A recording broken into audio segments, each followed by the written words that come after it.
Дүрлзэн асах галаас дүүгээ аварч өөрөө 80% түлэгдсэн цэрэн тогтох хүү бүрэн эдгэрчээ. Зулайг нь гიშгэж дүрсэн дүүгийнхаа амийг аврахын төлөө өөрийгөө ч үл хайхарсан түүний тухай сонсоогүй хүн ховор. Энэ үйл явдал одоос 5 жилийн өмнө болсон. Өдгөө 21 настай цэрэн тогтох Өнөө цагийн Игэл Баатар мөнөөсөө мөн.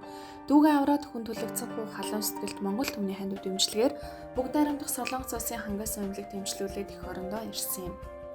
Хүрээ дээд сургуульд архитектурын мэргэжлэр сурдаг цэрэн тогтох хүү ахынхаа ачаар амьд болсон амар болд нарын аз жаргал халагсан сурвалжлагыг сонирхно.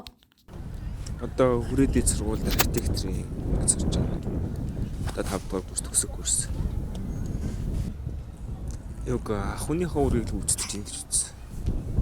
Энэ зөвөр тэгж амар нэг бахархаас сэтгэл зүйд юу нэг гайгүй. Яа биеийн хувьд л яг ч зөвөр зөндөө байсан. Сэтгэл зүйд угаас нэг жоохон өдрөг байх гэдэг. Ярилц.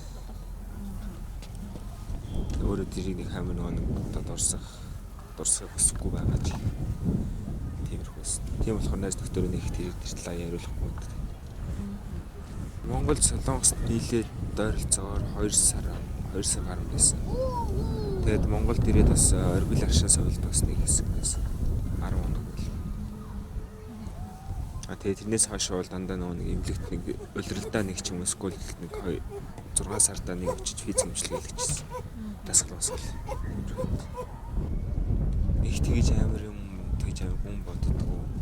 Яг зүгээр яг өнгөрснөөс их юм бол одоо нэг газнаас жоохон айдаг хүчтэй болсон. Газын машин ч одоо зүгээр жолоо барь явж хүртэл газын машин биелийг нэгээс олох ч юм уу. Тэр машин сайлуулах холдох тиймэрхүү байдлаа. Газын колон гөрөөж байгаа сайд тиймэрхүү тийм айцтай л болсон.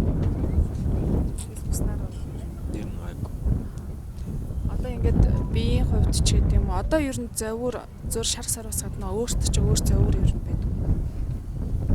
Ер нь нийтрийг идэх зөөр байхгүй яг уу.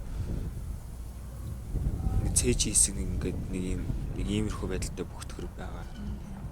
Тэрнээс өөр байхгүй. Тэгээд бас одоо торонхоо тэгээд харгалуул бас яах вэ гэж үсэ.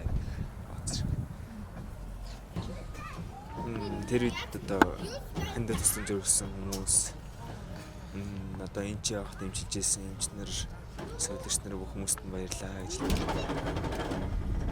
Тийм мөн Солонгост байгаа эмчнэр одоо миний хэллийг ойлгохгүй ч гэсэндээ тэр хүмүүстээ баярлалаа гэж хэлмээр байна.